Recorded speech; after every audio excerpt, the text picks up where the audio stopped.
Yeah, I'm Steve Reznik. I am ADP, Director of Operational Risk. So the three things I'm going to cover are, one, you don't even need to quantify risk to get use out of FAIR. It can be very beneficial in just helping with understanding what risk is, the definition of risk, talking about the components, and saying, you know, no more. Let's get rational. Let's call things what it is. Second one is actually quantifying and using it for a decision. And I have a couple cases I'll cite briefly. And the third one is using it for actually better metrics. So what comes after the assessment. So after you're done, you can actually go in there and fiddle with the inputs and see what might change. And then you can actually be ready for when it actually does change. And a benefit there also is you don't necessarily need to tell senior management, you know, risk is this much, risk is this much, risk is this much. I don't think that helps. What they need to know is what factor is adjusting and where's the red line that we need to take action at. So next slide. So imagine if wars were fought this way, or weddings were planned this way, right? The wedding party size, people is medium, right? Okay, well, one person's medium is another person's, you know, large or small. So creating a common risk view. So I hear this all the time, you know, this first bullet, right? People are always dealing with people calling things risks that aren't risk. And I think what FAIR helps people do is actually see, well, okay, that's risk, right? It's actually made up of the tree, right? It's actually got components, and at the top is an event, right? It's some sort of event that is measurable, and we have a slide that actually can go through that and compare it to other things, but we're not going to go into that depth today. But I think it's valuable just for that. And you're always going to encounter people coming from different disciplines that just say, hey, go put a risk in the system for that finding or that thing we saw, put a risk in, you know, over and over and over. So hopefully as we drive that out, you know, that's a maturation process. One thing I've always found very helpful is just scenario it out. And make too many scenarios, right? It's fine. You can always delete the record. You can always, you know, skinny it down a bit, but at least think it through, brainstorm, and talk about what if. So there's many ways that fraud could happen. So actually get in there and say it. Could it be an inside this way, that way? Could it be, you know, collusion? Could it be that? So that's what I've always found useful. And actually document it. So I know a lot of people like just to rate things, right? I think we're over assessing and overrating and under analyzing, I would say, as an industry, right? We need to actually force ourselves to document the factors. And it can be at a high level. It can be just the frequency and magnitude at the highest level. What could make this more likely? What could make it less likely? What, if it does happen, you know, what's going to keep it from getting as bad? Or what do we know about the asset that is bad, that if it does happen, like a number of records and so on, or time outage. Like I think one of the talks yesterday said they knew that if they were at an hour, that's $1 million. You know, they have those kind of factors down already. Design workflow steps. So this is more about just ownership. Does anyone in the room consider themselves a risk owner?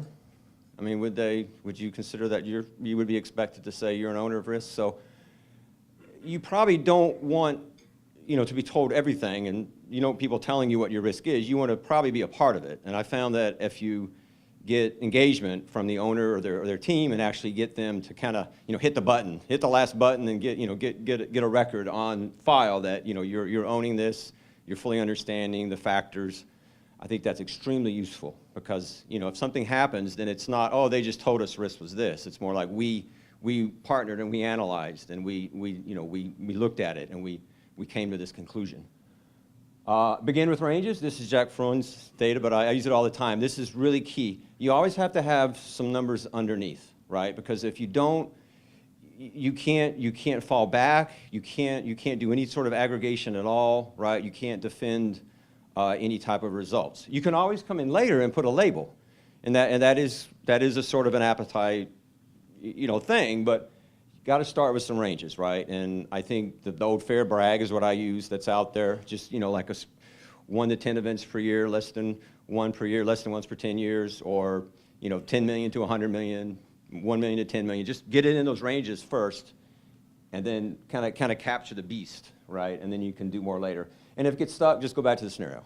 So that's kind of my standard answer anytime I'm asked something. I'm not quite sure what you're talking about. Well, let's just go back to the scenario, look at the components, you know, look what's going on.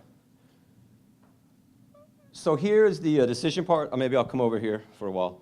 So this is where it's actually used. And one case study example is a denial of service attacks. So a lot of people have options to buy scrubbing, better firewalls, and all that. So think of these options as combinations of those mitigation strategies, right? So they cost money, and you can actually compare what they're costing to the current loss exposure, and you can make a decision. So another example would be, I've supported, is in mistakes by employees. Like maybe an employee is a good person, but they're making some sort of mistake with distributing sensitive data or something like that. So do you want to actually go with an entirely rewrite of the system, some self-service website, or do you want to actually put on some type of a check or a reminder or a review instead? So in that case, that new system was way over there in option B, and the problem, the thing is that management's appetite, was up here. So what happened is option B was fine, right? So, and you're only spending, pennies. But if management can understand that, hey, for this amount, we're going to get a ton of risk reduction, and over here, option D, we better be doing it for some other reason than risk, right? If there's some other value, then great. But just let management know that this is not, a pure risk play, right? That's a benefit of FAIR that I found, and you can spell it out.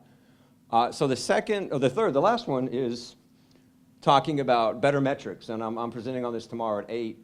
And basically, I'm going to walk through building out this dashboard. So using the framework to actually start with, the two events there, have an appetite, and then develop KRIs and metrics to make something that you can monitor without just hearing, risk is so much, loss exposure, oh, it went down by a little bit. I don't think that's key. I think what's key is knowing some indicator like a control that you want to watch or a threat event frequency that you want to keep an eye on from quarter to quarter. And my thesis is that a good metric is going to be a risk factor or be related to a risk factor, and it's going to have leverage on loss exposure. So as it changes a little, loss exposure is going to change a lot relatively to other factors. So it's a sensitivity analysis. And it's going to be reasonable to measure and report. That's where the risk owner would get in play. Do they actually want to spend money to collect this data?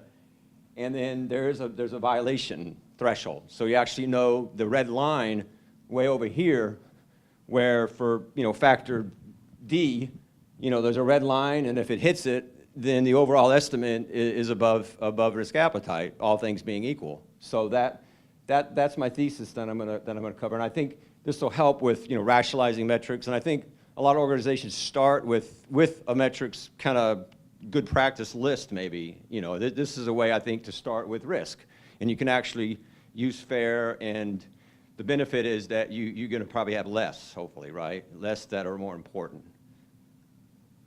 So my top 3 tips. This is really more personal to me. It's not ADP or anything at all. This is what I would do, and it's more strategic. Executive sponsorship, I've been in the Air Force, and we did capability and maturity model, and that had probably the most sponsorship I've ever seen, because a colonel was not going to get promoted, unless we got to level 2. So that had some serious sponsorship, and he lived it every day. But get someone up top that that can really help you drive it, because you're going to need it, because you're going to get distracted, right? Because it's not necessarily going to be what you do every day. So you need someone to help kind of push things forward and open up the space for you.